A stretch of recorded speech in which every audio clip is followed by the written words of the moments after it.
Sweet. Any other announcements? Awesome. Karen, are you there? Yes. Wonderful. You can go ahead and take it away. Hi, everyone. I'll only take a few minutes just to share some new taxonomic news that finally got published. I had the honor of reviewing this paper several months ago, and now it is finally out in print. And a lot of you who do know something about species level IDs know about the conundrum of Agapostemon texanus versus angelicus. And for years and decades now, everybody is just putting a slash between the two. It's all angelicus slash texanus. We can't tell them apart, and everybody pretty much gave up on that. So I just want to share a new paper that came out. I did not write it. This is a paper by Zach Portman, who's an excellent taxonomist. He was trained up by Terry Griswold.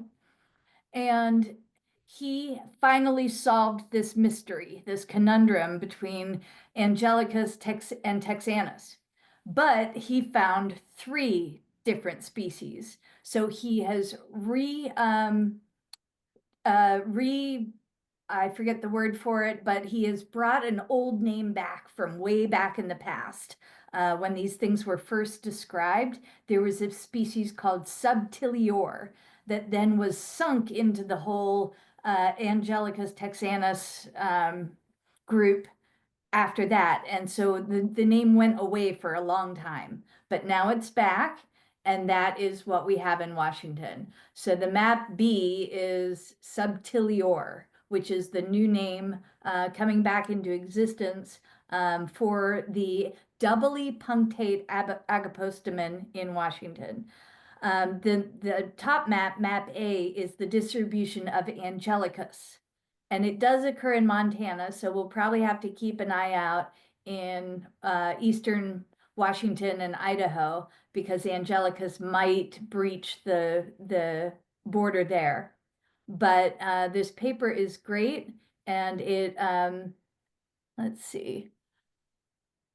I'm not sure how I can maneuver. Yeah, here we go. So this is the current distribution of Agapostemon texanus. You can see it never comes anywhere close to Washington. So we never have to worry about Agapostemon texanus again here. And the pictures are just wonderful in this publication. So if you have a time to look through it, there's the male genitalia, the male hind legs. Now you can easily tell angelicus, texanus, and subtilior apart. And then for the females, these spots right here, this is angelicus with constant punctures. And then here, this is texanus with a bunch of holes. And subtilior is sort of in between. So I found that between that character and the character of the Clypeus, this is angelicus on top and subtilior below. And there really is like a little cliff. There's actually a carina, or a sharp line, that separates the upper part of the Clypeus from this front sort of truncate end. Whereas in subtilior, it kind of just curves over without a huge distinction. So anyway, this is a great paper, and it's finally solved a mystery that's been, by the way, these are the striations underneath the head of texanus, and you can see how very different it is. There are only about 10 striations that make it to the top, where there are almost 20 on both angelicus and subtilior. So yeah, a great paper by Zach Portman, finally solving a mystery that's been there for 100 years. So there's the paper, and we just figured we'd share that news with you. So the only Agapostemon that we know of that we have in the state is now called subtilior. So everybody needs to change all their texanus to subtilior. Somebody already has an iNaturalist.